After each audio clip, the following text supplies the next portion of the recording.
السلام عليكم ورحمة الله وبركاته. வஹி இறைச்செய்தி நபி ஸல்லல்லாஹு அலைஹி வஸல்லம் அவர்களுக்கு அருளப்பட்ட விதம். ஹதீஸ். ஆயிஷா ரழி, நம்பிக்கையாளர்களின் தாய், அவர்கள் அறிவித்தார்கள். அல் ஹாரித் பின் ஹிஷாம் ரழி அவர்கள் அல்லாஹ்வின் தூதர் ஸல்லல்லாஹு அலைஹி வஸல்லம் அவர்களிடம் கேட்டார்கள், அல்லாஹ்வின் தூதரே, தங்களுக்கு வஹி இறைச்செய்தி எவ்வாறு அருளப்படுகிறது?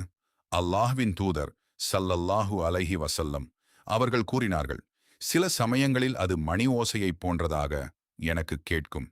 இதுவே எனக்கு மிகவும் கடினமானதாகும். பின்னர் அது என்னை விட்டு நீங்கிவிடும். அப்போது அது கூறியதை நான் முழுமையாக மனனம் செய்திருப்பேன். சில சமயங்களில் வானவர் ஜிப்ரீல் அலைஹிஸ்ஸலாம் ஒரு மனிதரின் உருவத்தில் என்னிடம் வந்து பேசுவார். அவர் கூறுவதை நான் நன்கு புரிந்து கொள்வேன்.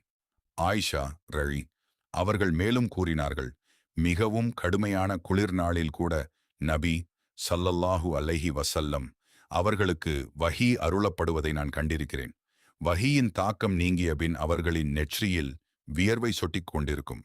ஹதீஸ் தரம் சஹீஹ் ஹதீஸ் விளக்கம்.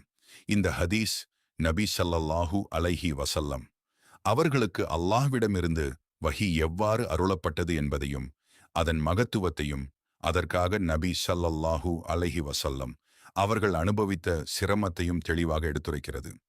வஹி அருளப்பட்ட முக்கியமான 2 முறைகள். ஒன்று, மணி ஓசையைப் போன்ற வஹி. நபி ஸல்லல்லாஹு அலைஹி வஸல்லம் அவர்கள் குறிப்பிட்டபடி இது மிகவும் கடினமான முறையாக இருந்தது. மணி ஒலியைப் போன்ற ஒரு சத்தம் கேட்கும். அதன் பின்னர் ஜிப்ரீல் அலைஹிஸ்ஸலாம் கொண்டு வந்த செய்தி முழுமையாக நபி ஸல்லல்லாஹு அலைஹி வஸல்லம் அவர்களின் உள்ளத்தில் பதியப்படும். வஹி முடிந்தவுடன் எந்த தவறும் இன்றி அதை நினைவில் வைத்திருப்பார்கள். 2, ஜிப்ரீல் அலைஹிஸ்ஸலாம் மனித உருவத்தில் வருதல். சில நேரங்களில் ஜிப்ரீல் அலைஹிஸ்ஸலாம் மனித உருவத்தில் வந்து நபி ஸல்லல்லாஹு அலைஹி வஸல்லம் அவர்களிடம் நேரடியாக பேசுவார்கள். இந்த முறை முதல் முறையை விட எளிதாக இருந்தது. அவர்கள் கூறிய ஒவ்வொரு வார்த்தையையும் நபி ஸல்லல்லாஹு அலைஹி வஸல்லம் அவர்கள் தெளிவாக புரிந்து கொள்வார்கள். வஹியின் தாக்கம். ஆயிஷா ரழி அவர்கள் கூறியதிலிருந்து வஹி என்பது சாதாரண அனுபவம் அல்ல என்பதை அறியலாம். மிகவும் குளிரான நாளில் கூட நபி ஸல்லல்லாஹு அலைஹி வஸல்லம் அவர்களின் நெற்றியில் வியர்வை வழிந்தது. இது வஹியின் கணத்தையும் அதன் மகத்துவத்தையும் வெளிப்படுத்துகிறது. அல்லாஹ்வின் வார்த்தையை பெறுவது மிகப்பெரிய பொறுப்பும் பெரும் சுமையுமாக இருந்தது. இந்த ஹதீஸ் நமக்கு கற்பிக்கும் பாடங்கள். வஹி என்பது அல்லாஹ்விடமிருந்து வந்த உண்மையான இறைச்செய்தியாகும். நபி ஸல்லல்லாஹு அலைஹி வஸல்லம் அவர்கள் வஹியை தங்களாக உருவாக்கவில்லை. அல்லாஹ் அருளியதை மட்டுமே மக்களிடம் எடுத்துரைத்தார்கள்.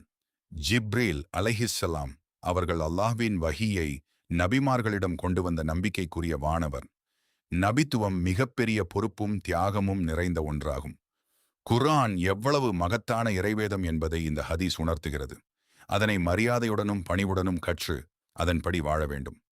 முடிவுரை. இந்த ஹதீஸ் வஹி எவ்வாறு அருளப்பட்டது என்பதை மட்டுமல்லாமல் நபி ஸல்லல்லாஹு அலைஹி வஸல்லம் அவர்கள் அல்லாஹ்வின் செய்தியை மனிதகுலத்திற்கு கொண்டு சேர்ப்பதற்காக எவ்வளவு சிரமத்தையும் பொறுமையையும் தாங்கினார்கள் என்பதையும் நமக்கு கற்பிக்கிறது. எனவே குர்ஆனையும் சுன்னாவையும் உறுதியாக பற்றி பிடித்து அல்லாஹ்வின் வழிகாட்டுதலின்படி வாழ்வது ஒவ்வொரு முஸ்லிமின் கடமையாகும். ஆதாரம் சஹீஹுல் புகாரி, ஹதீஸ் எண் 2.